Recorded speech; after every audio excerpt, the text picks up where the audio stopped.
Hello, everyone. This is Brother Benson, and I'm joined with Miguda. Miguda, how are you doing? Bro, I'm doing good. Yeah, I'm all good. How about you? I'm doing fine. I'm still in Kisumu after 72 hours of sending off of the Right Honorable Prime Minister Raila Odinga. Today, it came the end of an era to the people's president, that is Raila Amollo Odinga. Makubura, how are you doing? Good, good evening. I'm doing good. Uh, and I'm doing good. We've taken time to mourn, and we are still in the period of mourning. Mhm. Yeah. So that is the situation. I'll give more details Mm. coming. Okay, okay, thank you so much. Today, as the Right Honorable Prime Minister was laid to rest, there is an end of an era of Raila Molodinga. If you look at Raila's life, even the stories that were being given during the send off.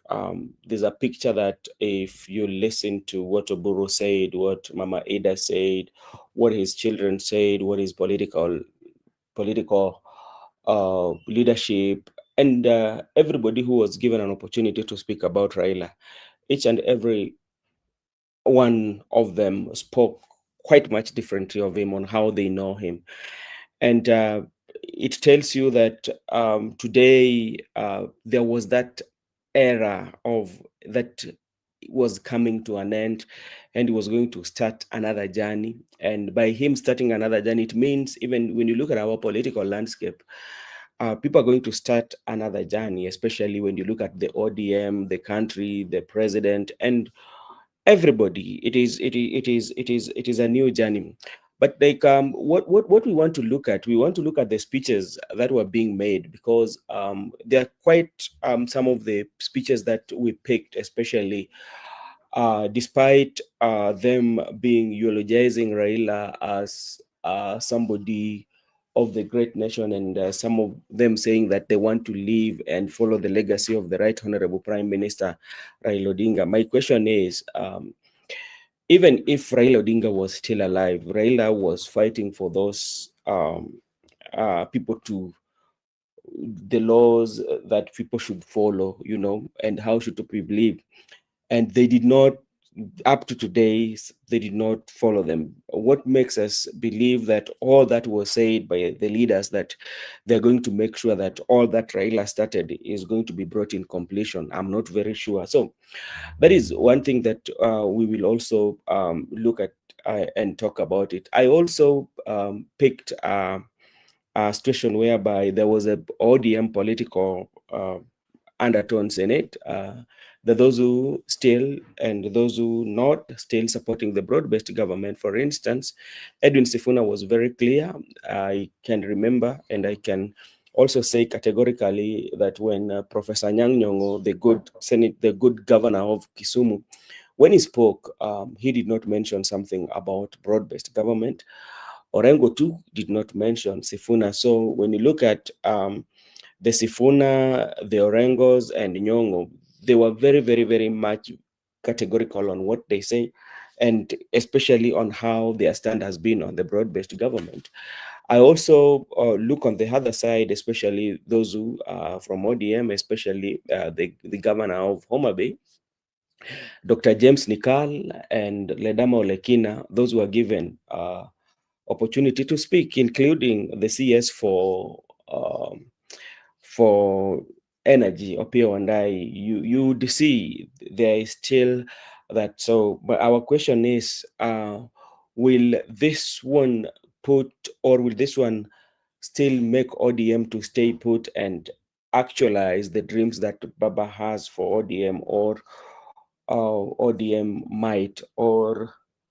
uh, might split immediately after the burial of the Right Honorable Prime Minister Raila Amolo Odinga? So that is what we want to discuss today, and just to look at what happened. I also want to take this opportunity also to thank President, because if you look at the crowds that were there, actually, what Oburu said, if the president could have not brought in assistance, especially from the state and resources, I think it could have been overwhelming, especially to the family of the Right Honorable Prime Minister.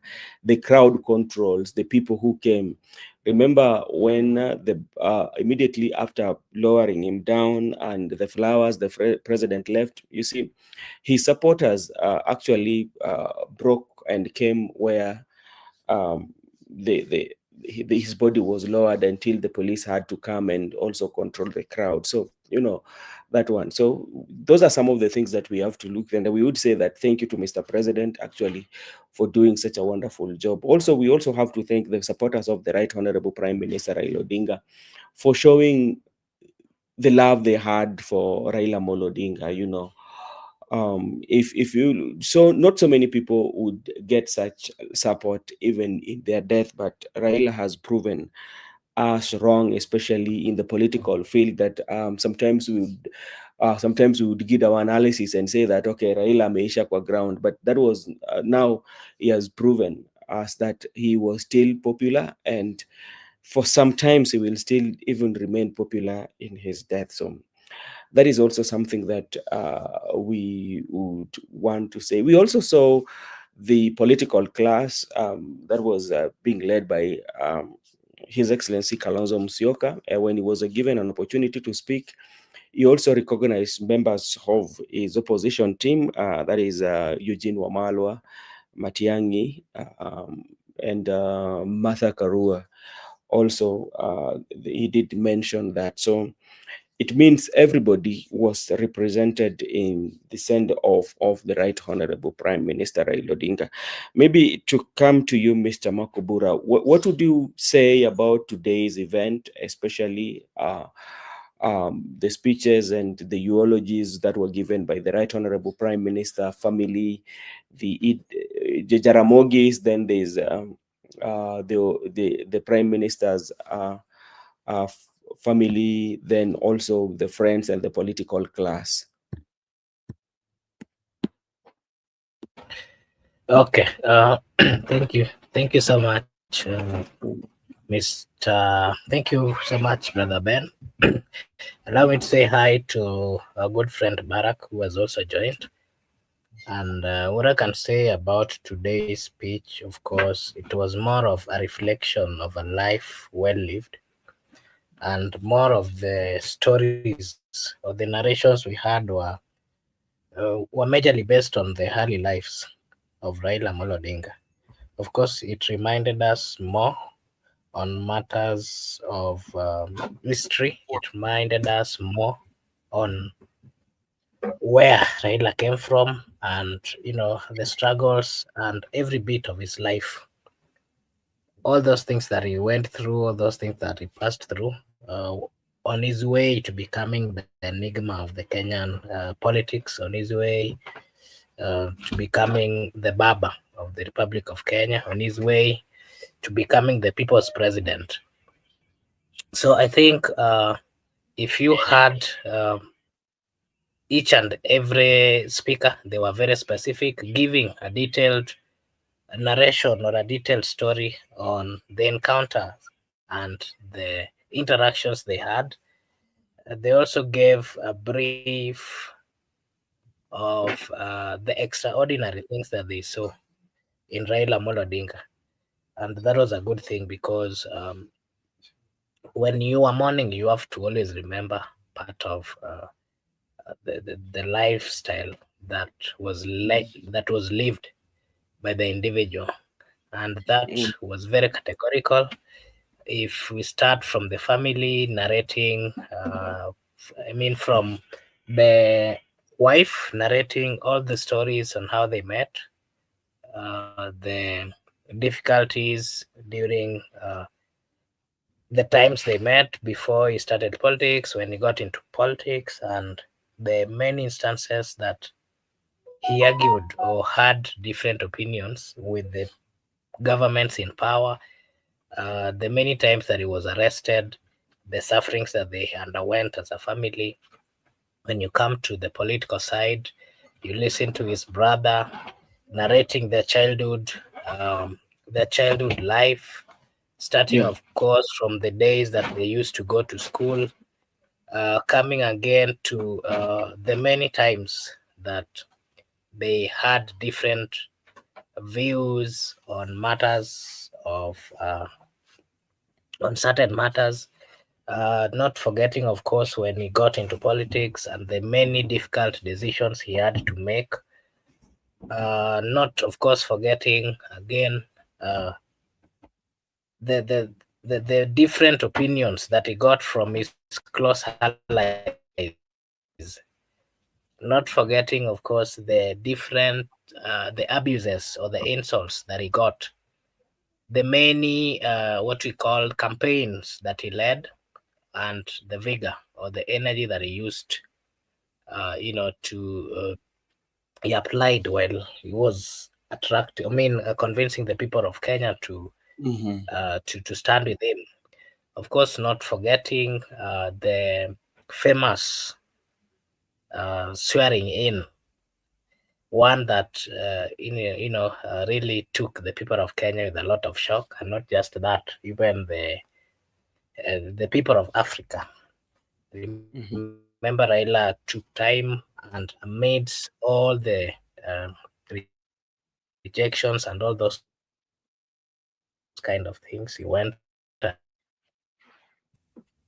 as the president of the people, a move that was not really expected by much. Not forgetting that the many times that he presented himself before the people to be elected as the president of the Republic of Kenya, and even the famous nullification of the presidential election, something of its own kind in Africa. So what Raila did was simply he did massive, and his life is a pure reflection, and it's a pure encouragement. It is a pure what any father would have to go through if really they want to survive in matters of encouragement, in matters of leadership. A good move indeed. All That right. is my take. Okay, thank you so much. I can see my brother Barak is also here, and Miguda. And also something that I also learned today is how the politics is all about, on how um, the people or those in the political class, that how they usually play their politics. I can remember how, I don't know how true it might be, especially this was coming from president. It was talking of how few months immediately after the election and after the Supreme Court, he looked for Baba. Actually, Baba did not look for him. That is what I got from him. And they had a conversation. He also talked about how they met with the former president, that is Uhuru Muigai Kenyatta. And that one made me thinking that as the voters keep on fighting, or as the voters keep on creating that hate amongst themselves, the leaders in the top ranking of the political league are meeting and discussing the their daily lives, on how the country should be run. And that one is a big lesson, especially to the voters and even to Kenyans as large, that when it comes to politics, I know you might have a political party that you affiliate yourself with, or a political party that you share your ideology with, but that one does not give you permission, or that one does not guarantee you to hate another person with another political affiliation. So it teaches us that despite the fact that we might be having different political affiliation, different political views, we support different political personalities, but that one should not um, give us a pathway to uh, even go to an extent whereby people lose their lives. As you see, you've seen it in how our politics work. So that was a very good lesson that somebody would pick from there. Barak, I hope you're doing fine. Miguda, maybe before we invite Barak, what can you say about today's events? You know.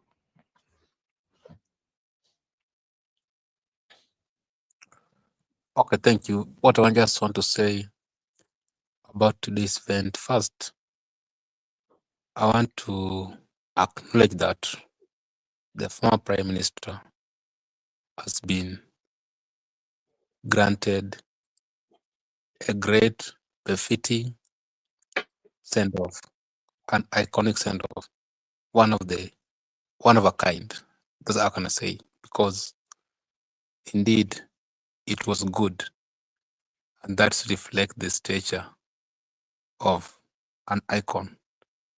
So that one, I'll just like to say, it was a very beautiful send-off in my view. I've learned many things, but I know, just like any other family, the family of Jaramogi Oginga Odinga is not exception. There are better times in a family, there are bad times in a family, but all in all, when we are grieving one of us, we must come together and unite as a family. But we put our differences aside, and we understand that indeed it is an end of an era, the way you have said. This is the beginning of a new era because the king has been buried. And I just want to focus on the political class because the family, we are now okay that they have done their part. They gave us Jaramogi, they gave us Raila, they have done their best. We appreciate for those two individuals in the transformation of this country.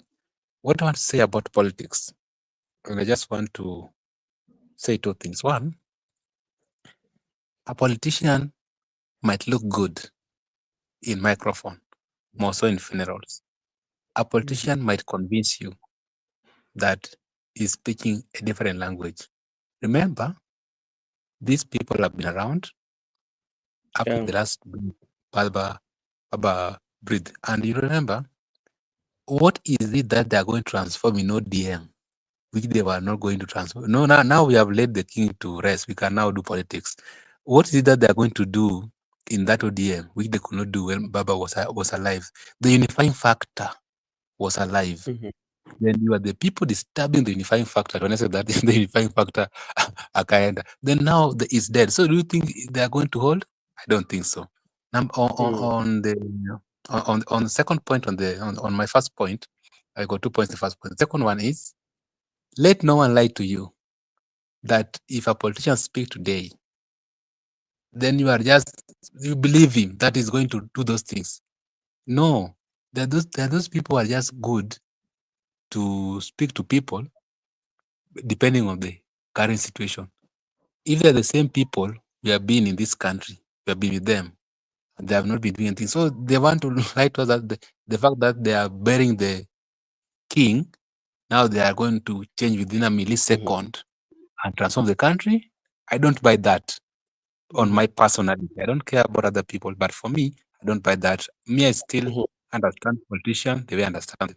My second point, which is very important, and we have argued that here, we have discussed it here. Barack has been talking about it. Even you, Branson, have been talking about it. Partly Makura talk about it. And our good friend Joseph. Me, there is no day I'll follow a politician blindly because we have been saying this and we have been insisting. It's not about enmity or permanent friendship. It's all about interest. Why can't my fellow people understand these things? Very simple as that. It's about interest. And let no one lie to you. And I like what Mama Ida said. Mama Ida we can learn from her because she has spent most of her good time with Baba. Mama Ida said she doesn't care how many enemies Raila has. That is Raila's business. As for her, she's focusing on the friends of her. And when Raila was passing away, Wanjigi was partly not in good terms with Baba.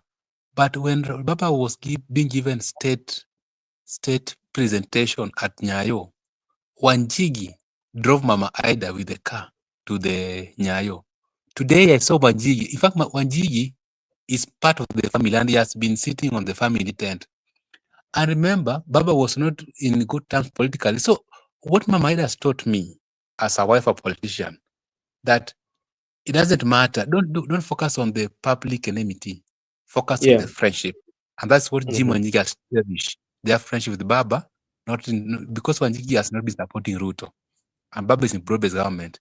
But the ties between Wanjigi and Raila has remained steadfast. That's a very good lesson I've learned from Mama Ida. And as a young person, I have to learn from the mama. Number two, you heard by all of us heard and watched them confessing that when they were with Baba at night in Baba's home, actually they took supper cooked by Mama Ida. So to that extent, look at that friendship. The other day, Brother Benson, you said us, I was at your home place. I don't know who cooked, but I was very confident because between me and you, we ate together.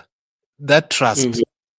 So the trust between Raila and Ruto, to an extent of eating a food cooked by Raila, the rival, the opponent, to me, and I said this thing when we were here with Barak and Makubura before we break for the holiday we had. The elites, and me, I've resided with the elites. The elites, they determine for the poor.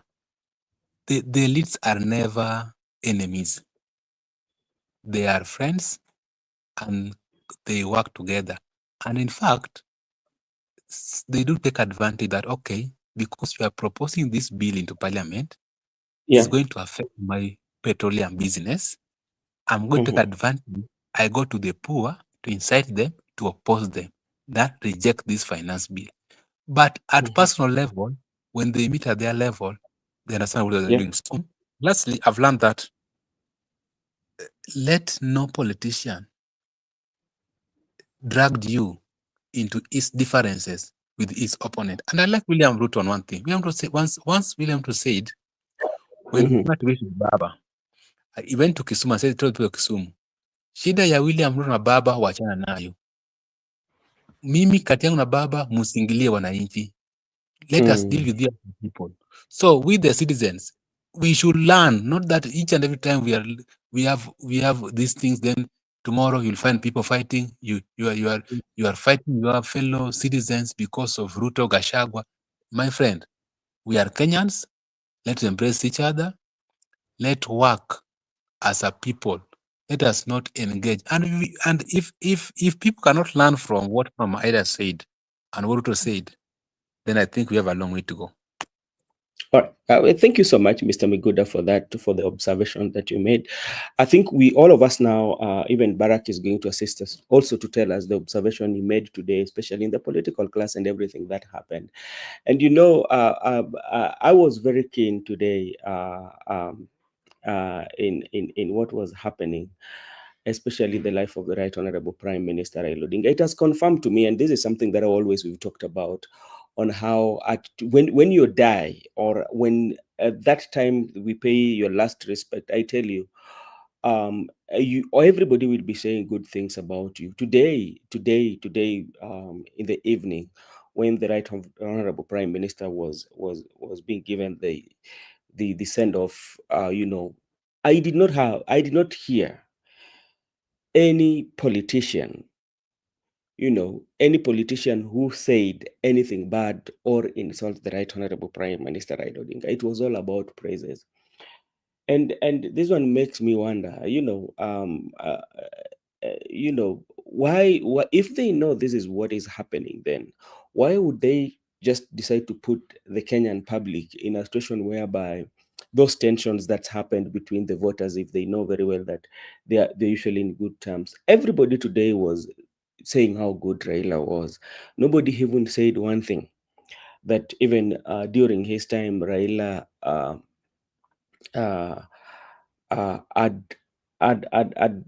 had not talked well with him. They talk about his forgiveness. They talk about what he really fought for, that is peace. He talked about the reconciliation. He talked about, that is all good words or the good values that was being talked about, as compared to some of whom we know, especially if we reflect back or we play those videos where during campaigns on what they used to tell the Right Honorable Prime Minister, they were sending good praises to him. I can remember even there was those who were saying that this time around we are going to take you to Bondo, you know. Those who are not there today. Anyway, that is politics. Barack, I hope you're doing fine.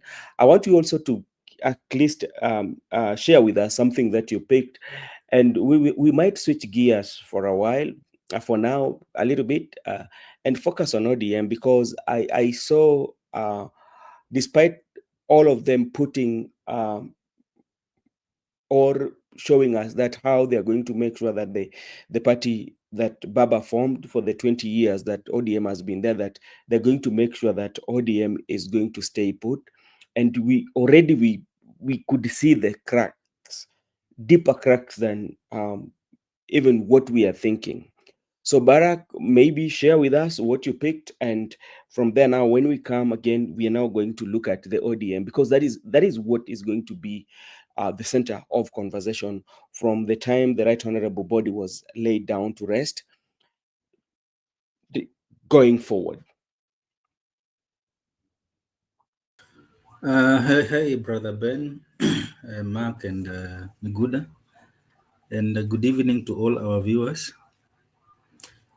Yes, I'm well, and I see my friend. I told GP Scona yesterday that we have a date with her today, and I'm talking about your date. And I know how she's feeling, because we understand these things, and when you wrestle your age mate na umweke chini, you feel good, because haujapata mtu mnyonge kuliko wewe, mmepatana watu ambao mnatoshana. So on what I picked today,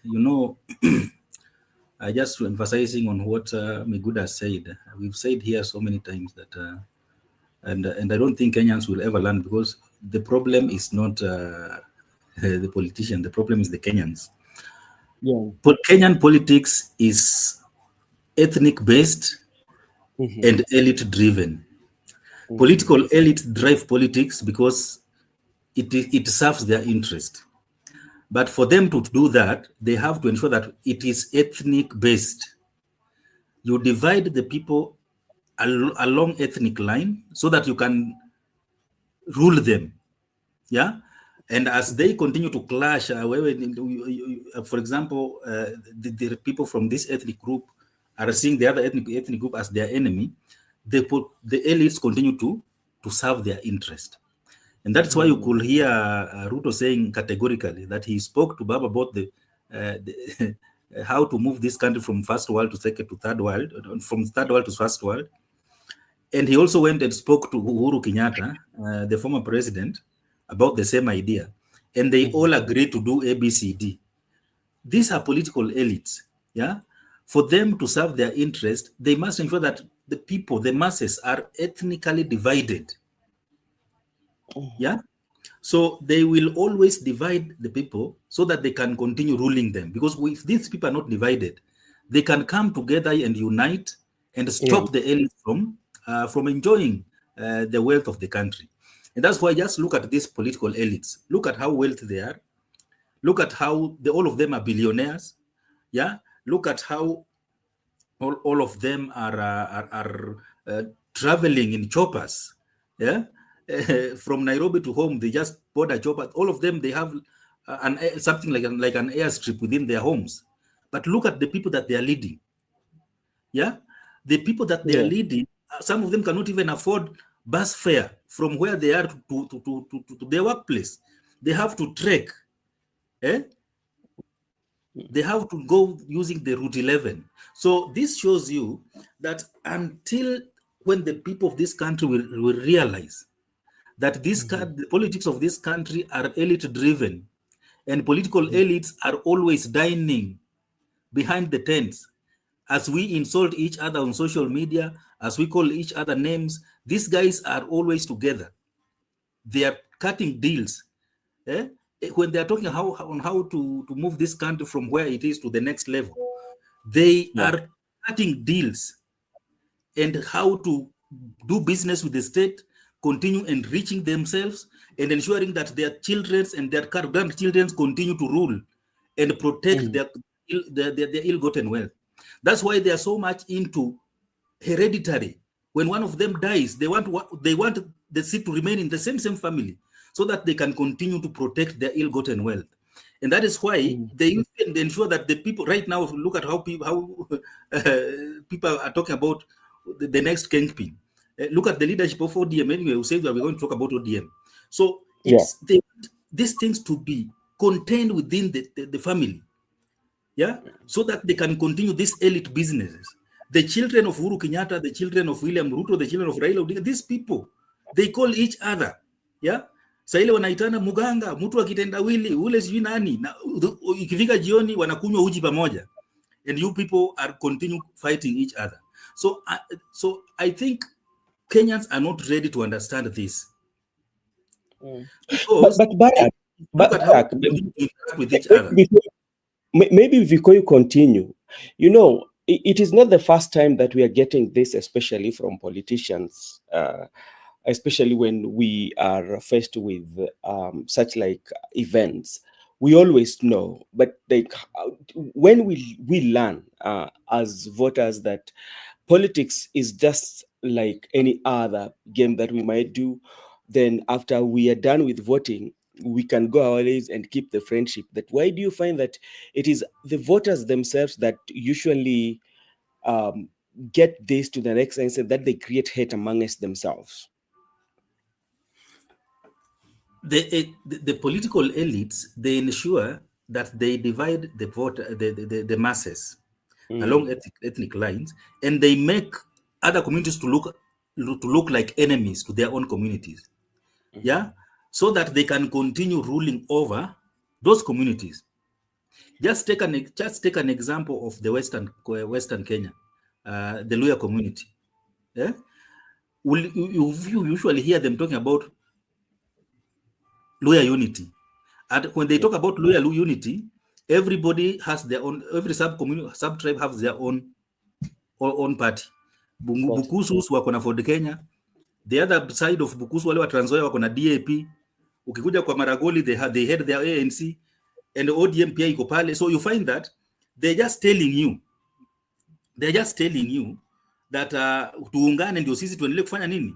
Kwa dominate. And if they tell you that wale watu wanatunyanyasa sisi ndio maana wataki mimi nifanye nini, and that is what extends, and you'll realize that these people, once they have secured those positions, they become friends. The heat that was there during the campaign and all the insults and the threats and everything, mpaka unaona kama dunia inaenda kuisha. After election, and one of the elites secures that position, they become friends because now they are business partners. They must continue cutting deals. They must continue amassing wealth of the nation, and they must continue ensuring that their families continue to dominate the masses. And that is why they will never allow the people to be united unless the people maybe start now saying these things slowly. The way I see Miguda saying he will not follow a politician blindly, I am also not following a politician blindly. So as we continue growing, the number will continue growing, mpaka ile siku itafika mahali pa kuleta change. And we say that no, you are a political elite, we are not going to agree with you. And that is why I usually say that until we have a proper revolution in this country that will dismantle these structures that are elite driven, these structures that are protecting the interest of the elites, we will never have a proper change in this country. All right. Because the structures that are there, that were put in place at independence, and they have been feeding into the elite interest since independence. We complain of the current regime. When we replace the regime, the system continues to be the same. That's why you see that we hate the current president. Once he's retired, he becomes the best. We hate the current president. Once he retires, he becomes the best. Because the systems that are there, they are feeding elitism, and they are promoting elitism. So the masses cannot benefit from this kind of system. That's why I believe personally, this is my personal conviction, that until we have a revolution that will dismantle these systems, that will dismantle these structures, that will dismantle this elitism in our politics, we will never have a proper solution to our problems. Back to you. All right. Thank you so much, Mr. Barak, with that. And I also want to take this opportunity to thank Ayaga, Gibson Corner, and Judith on the comment section. And the ground is Babu Owino. Some people will still romance their imagination for a while, tell ok mingato. That is, the leadership is not given to somebody. So Telika, the leadership is taken. That is Ayaga. I'm not following any politician blindly too. I'm using my vote as a pillow. Thank you so much. And Judith, also, thank you so much for joining us. And gentlemen, we want to focus on something. We want to focus, or we want to have a conversation on especially what I look about ODM. Because when you listen to the members of ODM today, it was about where we are left. There are those who believe that in ODM, Baba told us to be here. When Baba say right, Baba say left. And there some of them also in the leadership of ODM or the members of ODM who feel otherwise. And I was very keen, especially to grasp, especially what the leaders were saying, especially when they were given podium. I was very keen on what High Excellency Governor for Homa Bay was going to say, and I was right, because like my mind had already told me where he's going to, what he was going to say. Not exactly, but the messaging was for her. That is something that I also listened to James Nikal, Opio and I, and and there were these two factions in ODM.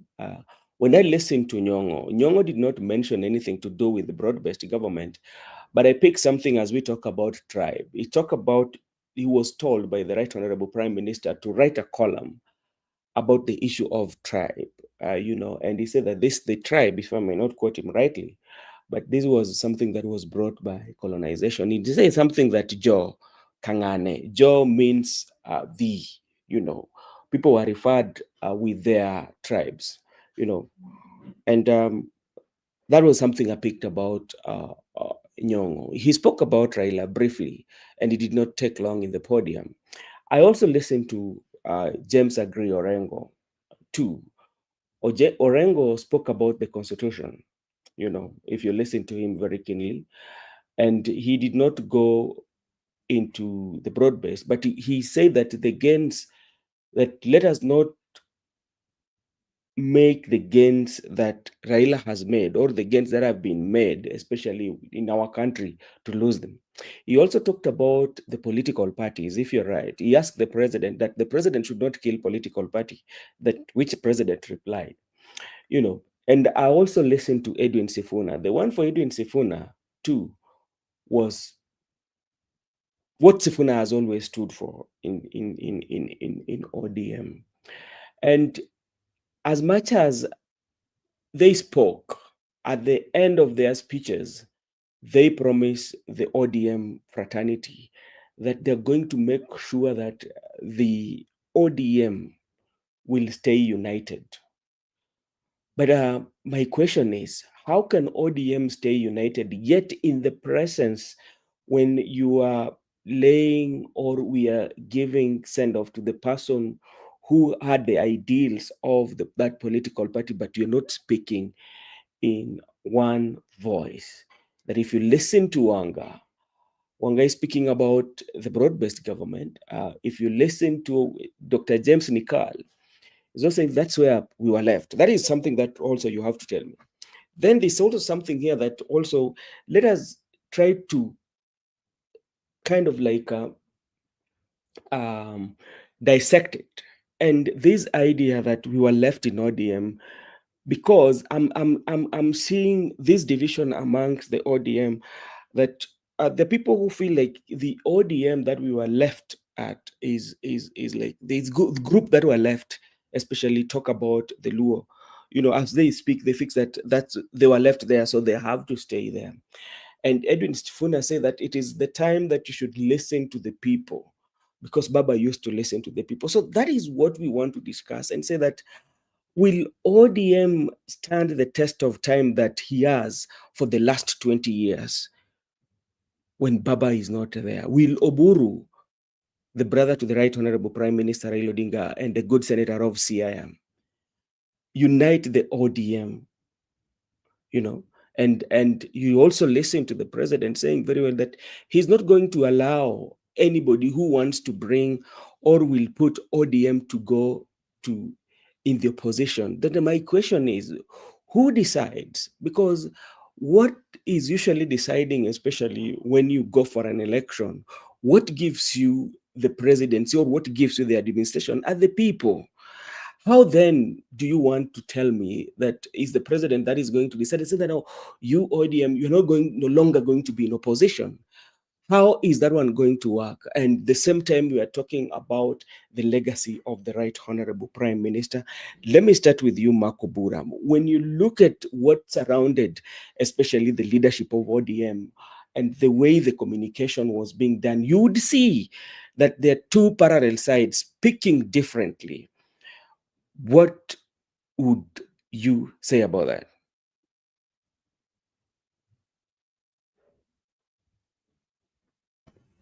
Okay, thank you. It's a little bit tough to speak about what was happening. I saw quite a number of leaders within ODM having different views.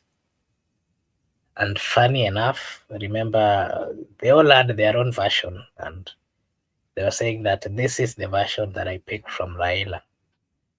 Each and every one of them were justifying, the comments or the message that they were trying to put across.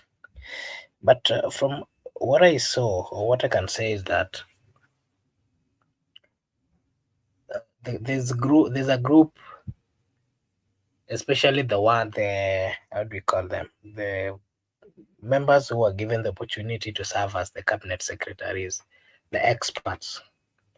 I can say that they are trying by all means to protect their positions. They're trying by all means to continue serving in the government. And you know very well that being that they are cabinet secretaries, there is no any bigger position than the position of a cabinet secretary. The only biggest position that they can go for is presidency, of which it is not a walk in the park. And for that reason, they are seeing it wise that they better maintain their positions and support the government and be contented with whatever they have. On the other hand, the likes of Sifuna, and I'm quite sure that Babu also still holds the same view, they are still coming out. I think they're seeing themselves as still young people, and they don't want to associate themselves with the ruling government, a government that, according to them, they have reasons why they're not supporting. So we are going to see what we are going to see. I don't think there's going to be uniformity on matters of agreement, uniformity on matters of where the ODM party is going to move in the coming days, because what we are seeing is a divided leaders, a divided people within the ODM party. And that, of course, clarifies the fact that there are going to be two factions as usual. I am seeing a possibility of a faction that is going to dissociate themselves from ODM, and that faction are going to form a political party. And that political party will associate themselves with the opposition side. But again, the real ODM or the main ODM will remain. And that main ODM, of course, with the party leader, Dr. Buru Odinga, And all those politicians who believes that it is their rightful right to be in the government, they are going to maintain. And one thing that I can also foresee is that they are going to be protected by the president, and whoever is going to have a negative view towards ODM, and especially who are still holding leadership positions, they are going to find it tough, because ODM is partly going to be ruled, or some of the decisions will be made by the president on how ODM will be run. And I'm also seeing a possibility of ODM together with UDA going to form a pact, and maybe possibly forming one political party in the coming days. That I'm saying so because if you listen to the president, remember he is a party leader of a political party, UDA. And for that reason, the kind of speech that he gave when speaking about ODM, remember, there is a group of politicians who feels that they were the founding members of the ODM. That is, of course, the President William Ruto. There's a good number of them. President Ruto has always said that he was part and parcel of ODM, and if kuna watu ambao wanataka kuleta mambo mengi, anaweza rudi kwa party ambacho yeye na wengine waliform. So from the speech alone, I can say that he's going to protect ODM party. He's going to speak together with those who believes in ODM and those who believes that they are supposed to continue being in government. That is what I can say. But of course, it is not going to be easy, because I'm also seeing a possibility of, if a section of the young leaders, of course, the likes of Sifuna, leaves the party, then there is a possibility that ODM is only going to remain, remain as in a specific area, probably in Luo Nyanza, but of course, that would also depend with the moves by some young political leaders who are also coming from the Luo Nyanza. That is, for example, should the likes of Babu Owino, the likes of Sifuna decide to move, then the new wave of young politicians and people coming with fresh blood might then try to destabilize ODM in its strongholds. I think that is my take. Thank you so much. And I'm seeing our good friend, Laban Misiani. Baba left ODM in government at Makobura. You're just being reminded by Laban Misiani. And Laban Misiani, that is what we are discussing. And if he left ODM in government, why then should each and every time people being reminded that was what happened? Because like we've always known, or we've had this, that even Oledama Olekina said it, that when Baba say left is left, when Baba say right is left. Then if that is true, that he said left and left in government, then why then is there this feeling that some portion is not in government? That is a question that you will also assist us to answer in the comment section. And another thing also is about Edwin Sifuna, because like right now, when you go to the social media, you would find Edwin Sifuna trending, and it's trending based on the speech that he made.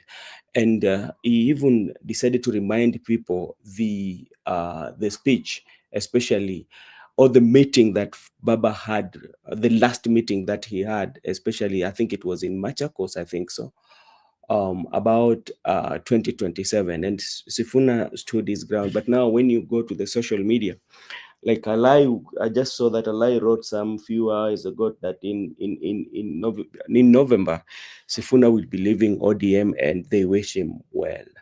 Mr. Miguda, what is your take on what took place, especially when the Right Honorable Prime Minister was being laid to rest?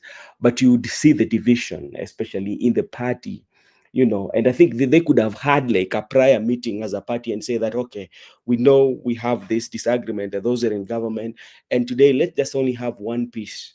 But what we saw at the ceremony of the Right Honorable Prime Minister. We are seeing all this, and we are saying that we are going to make sure that the party stay intact.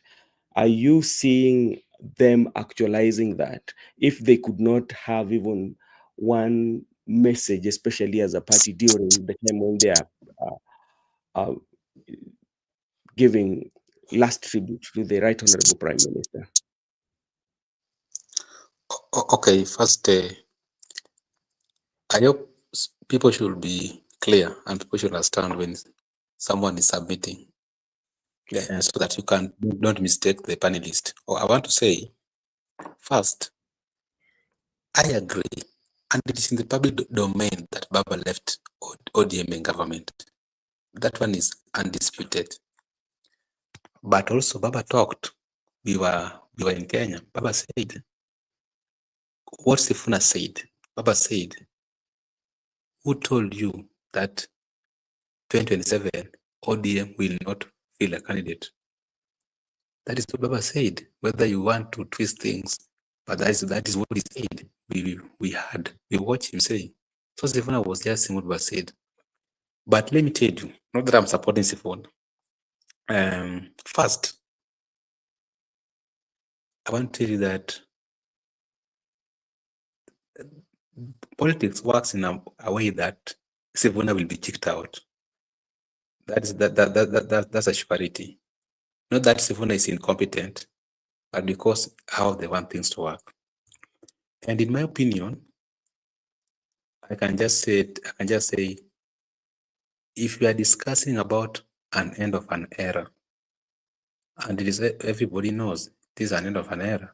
So if we have an end of an era, what do we have after an end of an era? A new era. And when we want to initiate a new era, in the old era, even Jesus was very clear that you cannot purport to make a new wine, then you want to put it in an old wine skin. New wine, new wine skin. Old wine, old wine skin. The people who were divisive in their tribute to Raila Odinga concerning ODM, those people are part and parcel of an end of an era which you are discussing. So if you are part and parcel of an end of an era, there was no effort you made by that time. So give us a break.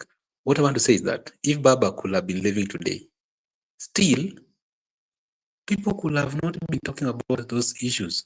So it means these people, all of them were interested in inheriting Baba, but they were not coming openly.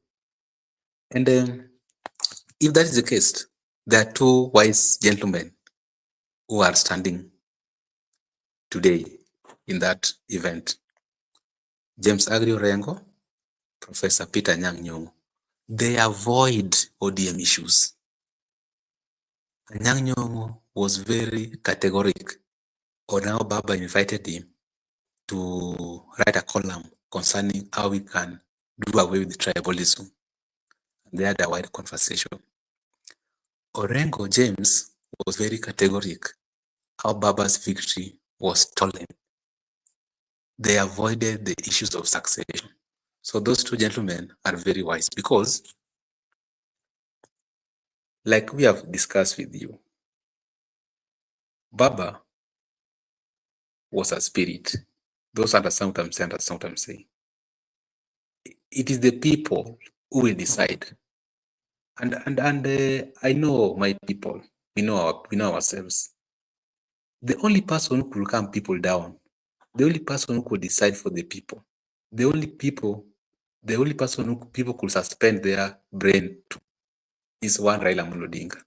And this current leadership, these ones, the ones who are scrambling to speech, I want to tell you, no one can submit to them. Let me tell you, because Baba was the only person people could listen to. And when we had said an end of an era, Baba is down 6 feet underground. But would you mind sharing the link, please? Yeah. Okay. Go ahead, Miguel. So, I'm saying Today, I was privileged to meet Junaid Mohammed, Suna East lawmaker, before he made the speech. But you know, when he spoke to me or us, because I was not alone with some people, indeed, it is very sad, the body language. But when he was given mic to speak, it was very clear that I'm not mourning myself. People were calling me casualty. From what I remember, Junaid spoke almost last because it's my minority in the National Assembly. So many speakers spoke before him. And Junaid Mohammed confirmed to us that many people have come to this podium to mourn. Many casualties are rare. So I'm going to be the chairperson for the casualties. So it is a reality that the party is not going to be united until the very end. The only person who could unite the party is Raila Odinga. And now it's no more. And if you hear different speakers who are scrambling for the position, each and every person was justifying that I spoke with Baba last. Baba told me. Baba invited me. Baba, there's no justification. And there are people who are very honest, who are saying, okay. And you know, like I told in my submission, that don't ask politicians. They will tell you, we will hold this party. This party, we will not leave it to any. The next stop, we'll see them with other affiliates. They will cry, oh, we have been isolated. Just take those people who are very strong about keeping the party. Watch them closely. You will find out that people can just decide to tell you what you want to hear, depending on that particular issue. Finally, the issue of ODM. Me, I'm hearing from ODM strong base, and I've told you that my relatives actually are in the government with the ODM tickets. And I just told you that I've spoken to an MP of ODM today. Things are okay when Baba was alive. Right now, things are okay until the time we let Baba to rest today. But let me tell you, in that ODM, those people you are seeing escorting Baba from airport, Kasarani, wherever, those people, we know them, we understand them, we converse with them on a daily basis. Those are the people who are not easy to rule.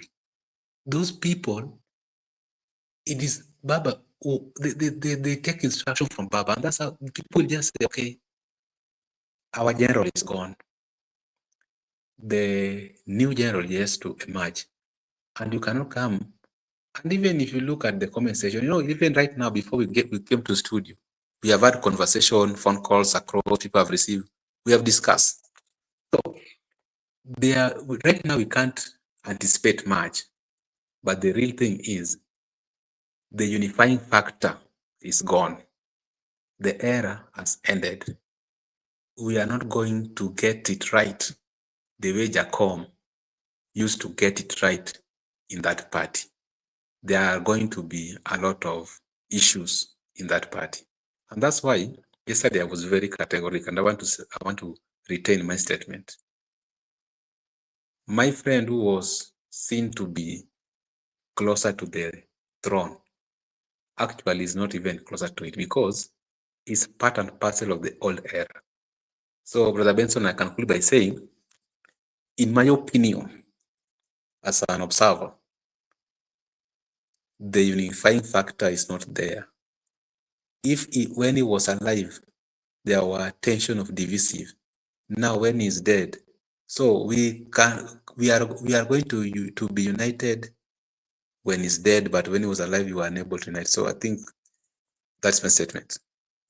Okay, thank you so much, Mr. Barak. And we are waiting. Oh, sorry, not Mr. Barak, for Mr. Miguda. We are still waiting for Laban Misiani, who requested for a link, and we did so. Laban Misiani, you can also join in the studio and share with us what is going to be next. You know, I was really listening, and what you said that I did not mention, and I concur with you. Everybody, when you listen to the leadership of ODM, everybody who was given podium to speak, each and every person spoke to Baba, and Baba had a message for them, you know. And what I still don't understand, there's two messages that I was getting. There was the unity, and the unity. If you listen to what Honorable Millie Odhiambo was saying about the unity, he was talking about the unity of the Luo nation and knowing that this is the ODM is theirs. I don't know whether that unity was conveyed or was also given to her to talk about the entire ODM. That is one. Also, something that also came again is what I still want to know, that we were left in the government, and who are we?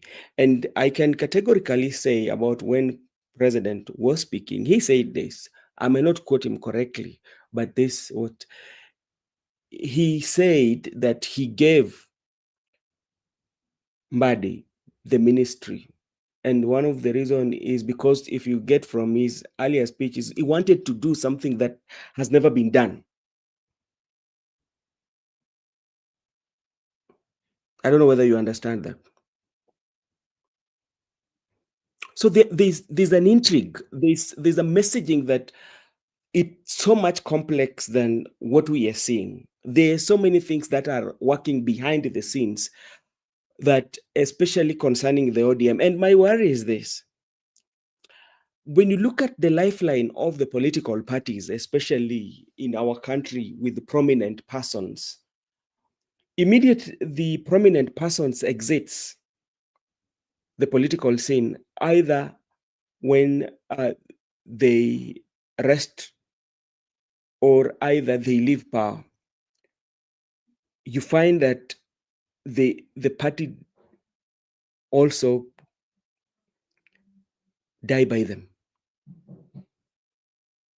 So for ODM, that has been there for 20 years. And we have to give credit to the Right Honorable Prime Minister, where he's resting. In the Kenyan politics, apart from KANU, ODM has passed the test of time. And that the test of time that they've passed, that test is there. The test is going to be repeated. And will they pass it for the second time? Because Baba tried. Not he tried, he did well for the political party ODM to run for 20 good years. And in the 20 good years, they participated in every general election. And still they were strong. But now, the unifying factor or the personality behind the ODM is missing. Mr. Barak, what do you think will happen to ODM? And I want you to pick it from the division that we saw, especially in the podium, in the public, to what next for the party? Thank you, Mark, for that. Before I respond to your question, let me just mention that Professor, if I don't say this, I will not be doing justice to Professor Peter Anyang' Nyong'o. That's a professor of political science. He mentioned that Baba told him to write a paper, not a column. A column you write in a newspaper, but a paper you do research and you write based on evidence. So that is what to write on. That's why you had him mention, because he is a professor of that specific area that was told to write on. So that is something that can even guide policymakers. When you do a scientific research, you guide even policymakers. They can even refer to your work when they are making policies. Now, the problems that are in ODM right now, that this is normal, because once you have a strong leader in the person of Raila Odinga, and all of a sudden is no more, there must be competing interest. Because when he was leading that party, we also had others with interest, but they were not willing to show those interests because of the fear of the lion in the house. Now the king lion is no more. So this interest must emerge. And this interest will emerge, and because even Raila himself, he did not create a clear succession path in ODM. That's why you see having three different deputies, party leaders. Having three different deputy party leaders shows you that succession will be a problem. And I don't know if you remember when Moi was about to retire, he had four vice chairs of KANU. Yes. I don't know if you remember that. When you are about to exit the scene, managing succession is not easy.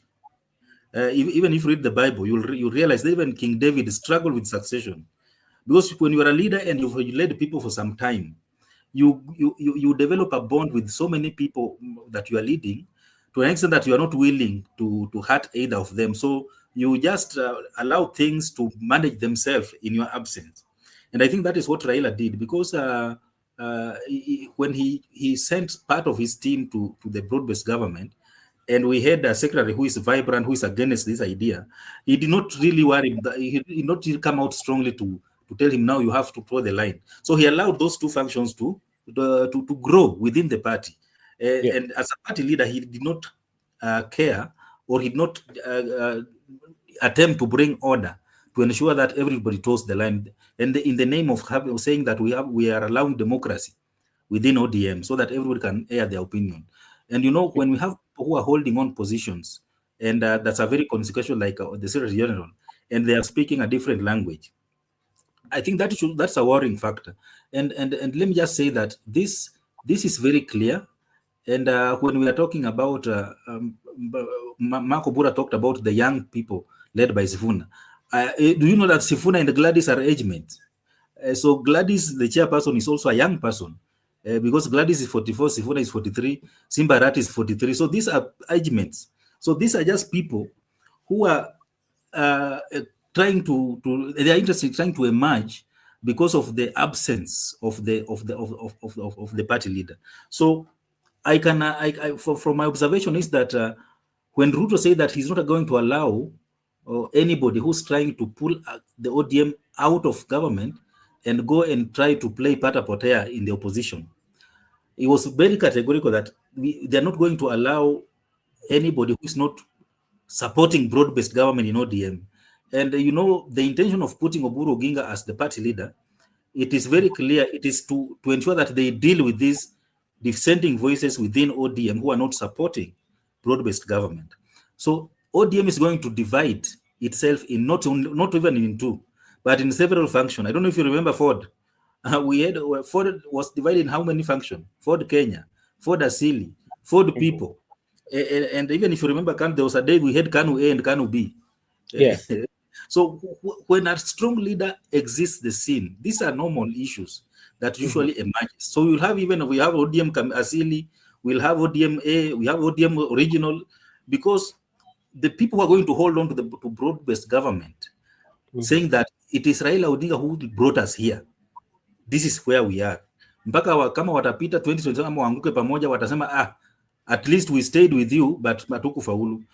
Because if Raila spoke to these people, but everybody had their own version, so you can see that people hold on to a message that serves their interest.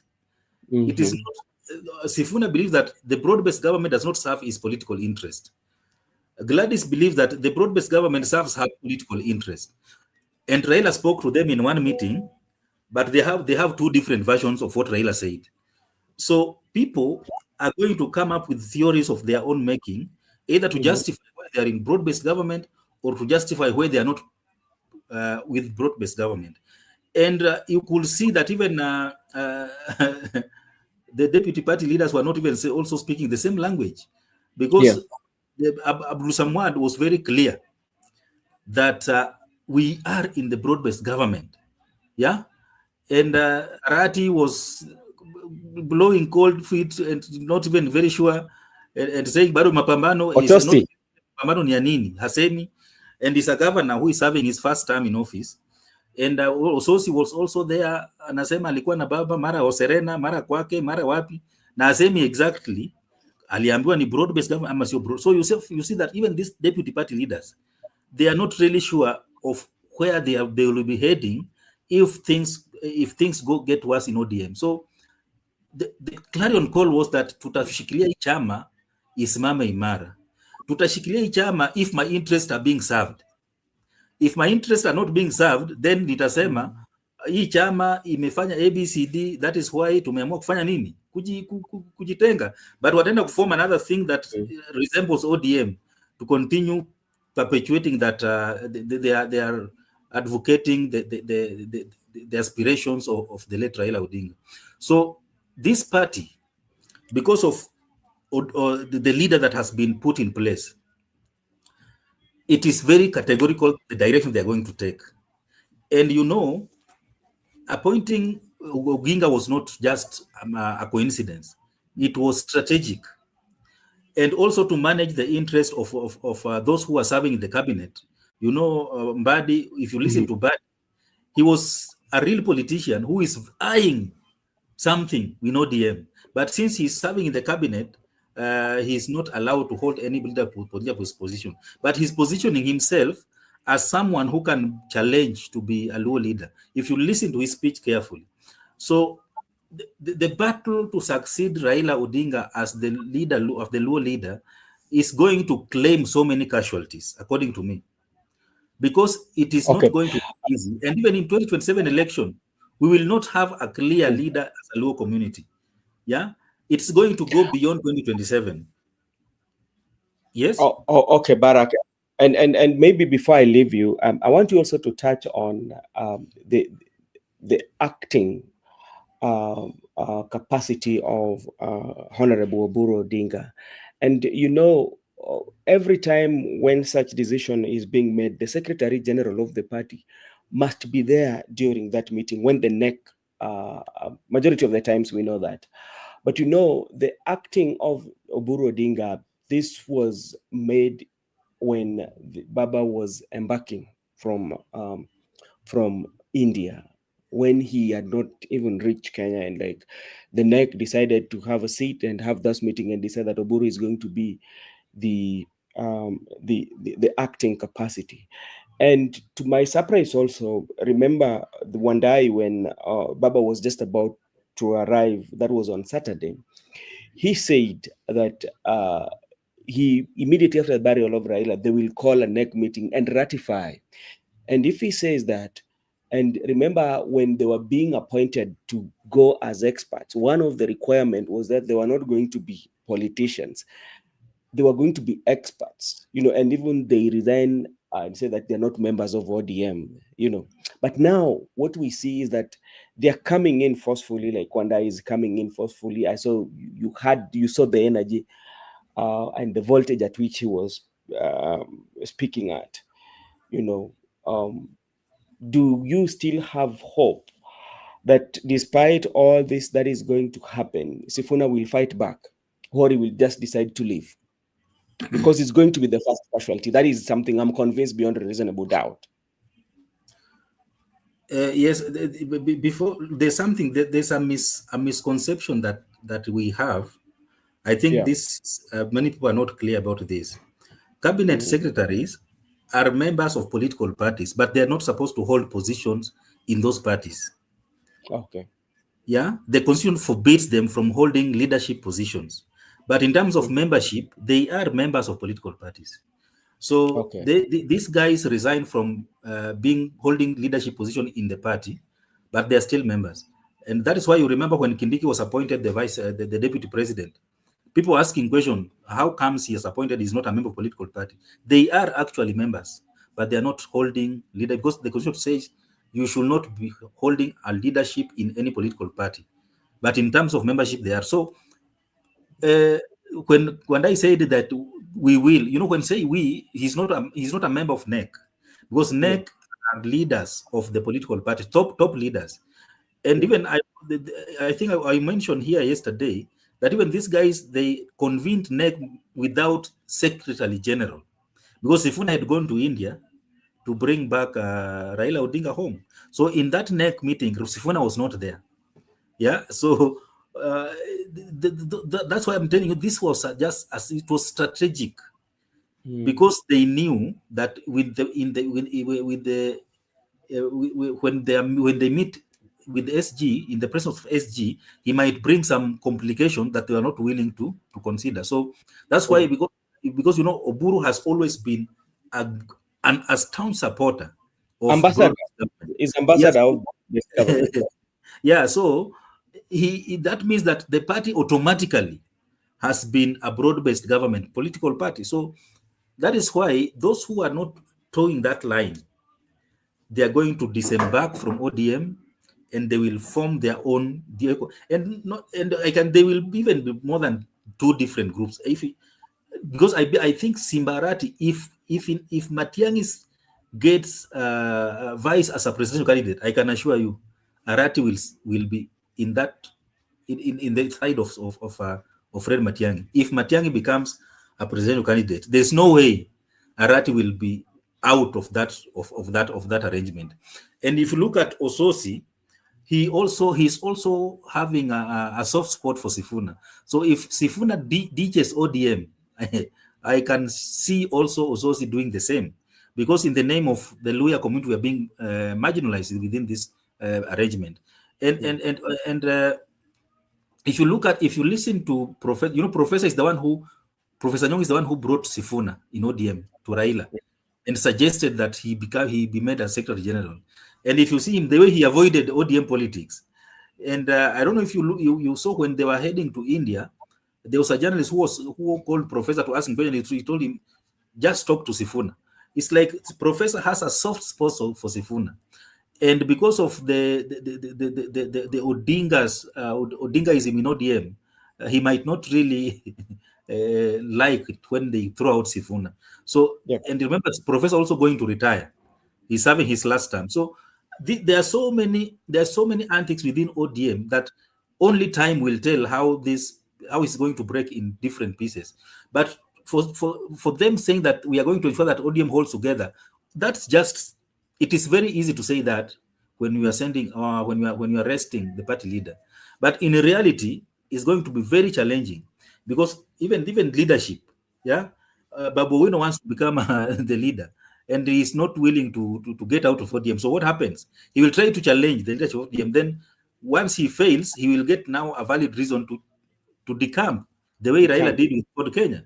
So there's a lot that is going to happen as we head to 2027, and even post 2027, because after election they will start also blaming each other. Once many of them have lost, they will start now blaming each other and starting to re-strategize, because you know, politicians, if they lose, they start to strategize on how to return in the next election. So we are yet to see. So that this was just a mirror of what is going to come in the next few days. Okay, thank you so much, Mr. Barak. And also before we also need to talk about there's this a very strong pillar in Raila's family that each and every leader would commend, and this is Winnie. And there's also something also I realized today, especially when the family of the John Pombe Magufuli was really represented by her daughter, that is Jessica Pombe Magufuli. And if you're a very keen follower of the Tanzania politics and you look at the family of Jessica Magufuli, I mean, like John Pombe Magufuli, you find that Jessica is the girl who is usually on the limelight, especially in that family. Like she becomes like a very spokesperson of the family. You know, people will talk about Mama Jessica and Jessica Pombe Magufuli, you know. And when you come to the Odinga's family, especially, Winnie has been seen like somebody who is confident, you know, like the safe havens for the family, because like he has been with the right honorable prime minister, and she always talk about his father. They call him Pop. And you know, if you look at the political parties, something that we have to agree that political parties are individually owned and their property, and that also could have informed the decision for Buru to be given that party, because it belongs to Raila, you know. So do you see any hand of Winnie Odinga at some point taking ODM or taking charge to keep ODM safe? At some point, if things are going to go haywire. Yeah, and even if you listen to her statement today that I'm ready to come back home, she was trying to mention that she's ready to come back home and seek elective position maybe in Kenya and lead from that angle. Because if you look at within the Raila family, she's the only one who stands a chance of being winning an elective seat, because the other siblings are not really inspiring at all. And even the mother will hold her hand, and the likes of Gladys and Mabona, because they will also want to see, they're saying that Raila was fighting for the rights of women. She was empowering women leadership, and that is very evident. You see, even in Nairobi, we only have one female member of parliament, courtesy of Raila Odinga, because if Raila Odinga could have not given Beatrice Elachi a direct ticket, she could have not made it even through nomination, because the nature of Nairobi politics, how it is very competitive. So Raila really empowered so many women. So I think they would really want to give back to the Raila Odinga through holding the daughter's hand and trying to ensure that she is selected and she becomes a powerful figure within ODM. So that with the intentions of maybe becoming a senior official of ODM. So that's why you see it is very strategic to put Oburu there. But you also need to understand that even within the household of Oburu, we also have people who are eyeing for these things, the likes of Jaoko. But Winnie stands out because of how she has also portrayed herself, and you could hear her name being mentioned today by almost even the president praised her for being very brave. So all these speakers, the intention was to make Winnie look very relevant and positioning her as a potential leader within ODM fraternity. And I'm sure that even the mother will play a very critical role. Ida pia kuna sauti sana kwa ODM. It's not just that to bibi ya Raila too. She had a lot of stake within ODM, the leadership of ODM. So she will also try to propel her daughter into joining ODM leadership, and maybe with the intention of taking it over because it is their property, as you will say. Yeah, it is. That's something that we have to agree, because from the look of the reason why I'm saying that even like majority of the decision that were being made, some of the pronouncements were made by the Right Honorable Prime Minister, because remember even the 10-point agenda, the committee that was supposed to be formed especially to look into the 10-point agenda, the Prime Minister mentioned it in the interview, but like when they met as NEC, it came to be true. So it tells you. Maybe Barack, hold on a little bit, and let me also engage Miguda, especially. And we want to look at now in the family of Odinga, including Raila. Would we say that Oburu, bearing in mind that Oburu also his age, the age, and is not on his side, even though he's fighting and saying that he's a Gen Z. Are you seeing that Oburu is holding in brief, especially so that Winnie will come and take over the party? Because I don't think that even the way Winnie was saying that she's coming back home, you will not come home in a chaotic scenario. You want to come home when everything are in order, because when you come, it is very chaotic. It will take you time to bring it into order, or it will not have that attraction, the fan base that the ODM has to have. So do you see that Oburu will be holding in brief, especially for Winnie, once things are settled and all these infights are over? Then when Winnie comes back home, she will come home, take the leadership of the party as she vies maybe for a member of parliament, senator, or even being appointed, especially to be the vice deputy. Can deputize even the president, because that part of ODM until beyond 2027. Okay, first, Winnie, to me, and that's why I outrule my friend, because I saw Winnie. And the reason why I must give Winnie a benefit of doubt is because Winnie bear that royal blood. You know, she's born in a royal family, and now the king is dead, and the crown is there. Probability in the nature of the Luo culture, when a king passed away, when the heir apparent is a toddler, the council of elders usually hold in brief until the right time for the heir to clinch the seat. But in this case, Oburu is now the party leader, an elder. And you know, we understand that Winnie bears that royal blood, but you must fight for it. You must fight for the throne because you saw everybody want it, including John Mbadi of you and I, experts. So what am I trying to say here? I'm trying to say that Winnie has a chance. That's a fact. Winnie has a chance. Winnie need to stretch, just a little bit stretch, then she get it. Winnie, Oburu can hold in brief, the way I've told you the history of Luo, when the king is gone and the prince is still back. So when Winnie we need to fight. So what I'm trying to say, there's going to be war, and that's the reality that people are trying to avoid. There's going to be war, a real war in the ODM. Winnie might not fight. So the people who are holding there will fight for Winnie, the likes of Wanga. So when the right time comes, she can have a soft landing.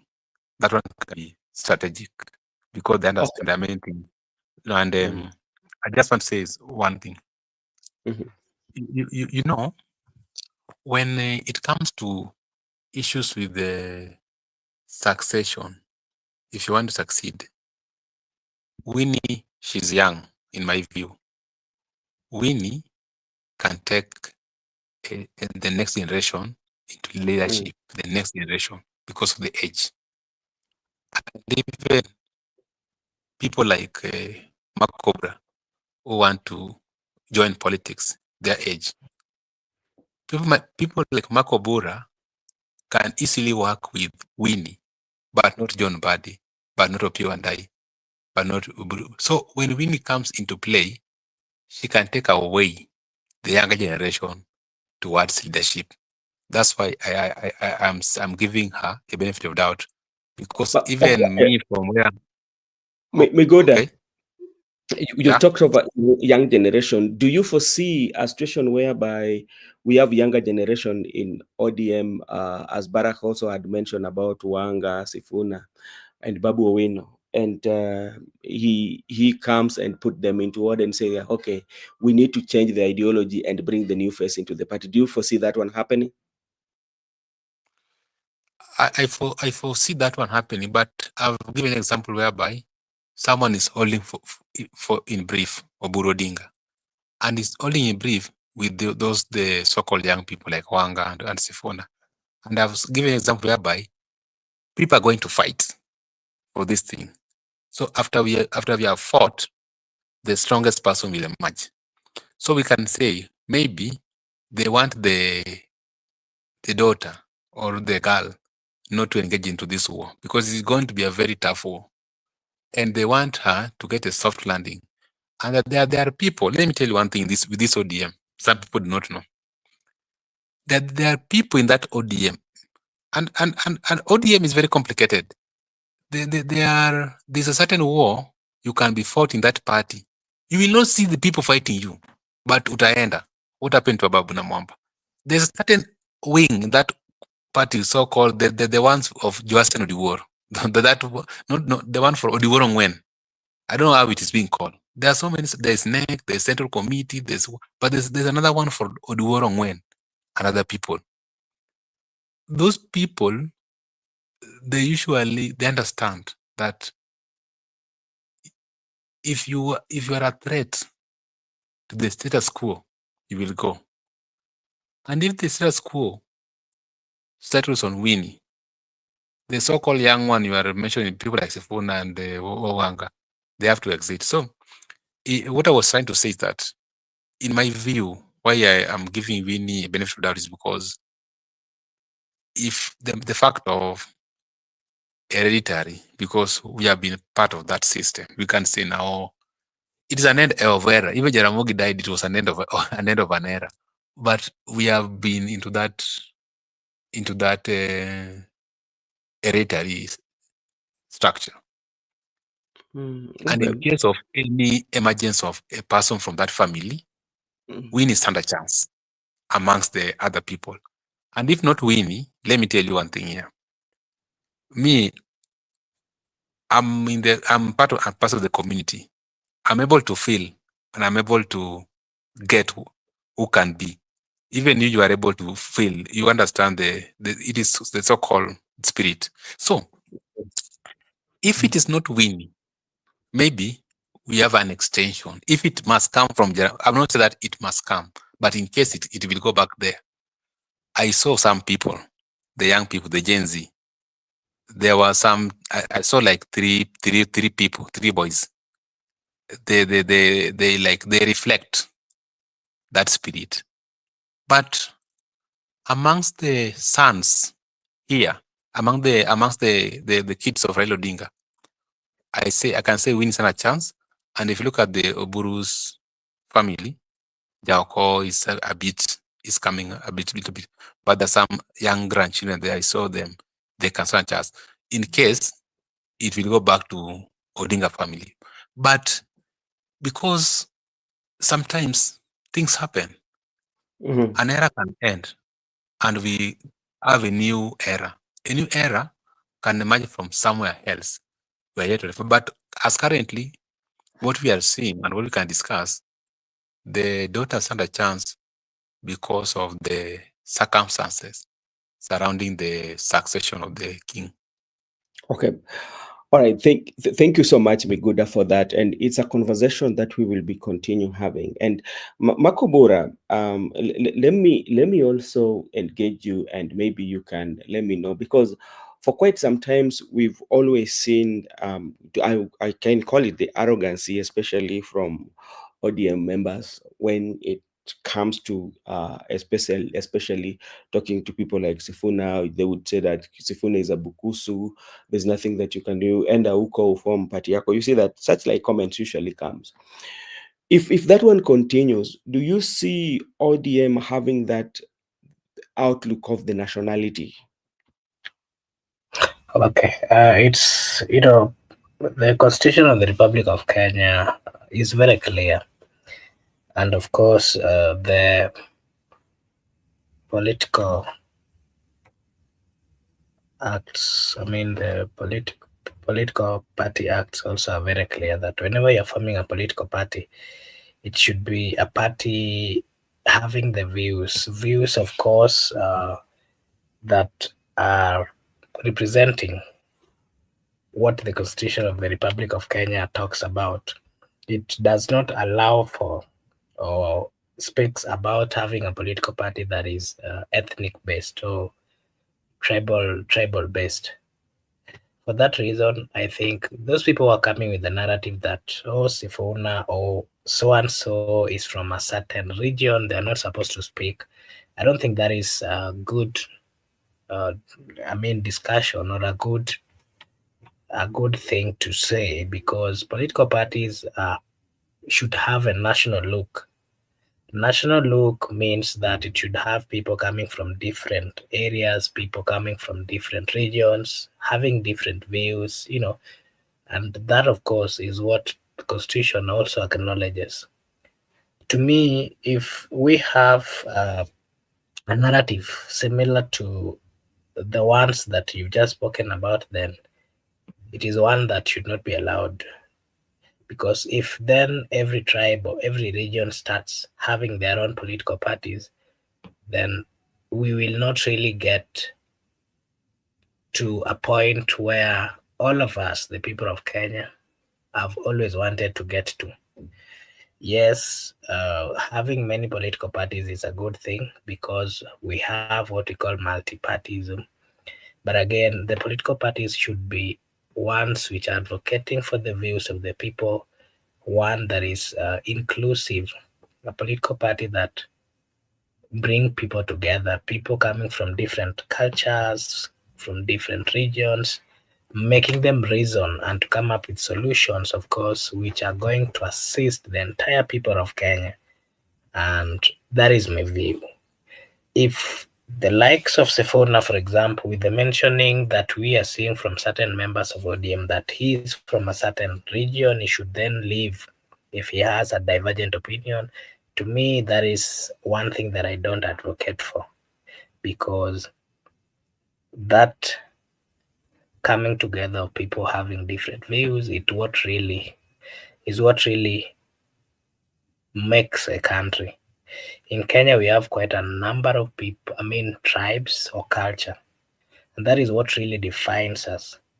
If then we come up with a narrative that this region is supposed to be holding this, then it is not safe or good for the country, because we are at a point where you've seen politicians, you saw the president, you've always heard Raila Amollo Odinga speak about certain countries that Kenya used to be in the same league, but certainly today they are almost 10 times or far much better doing good than Kenya.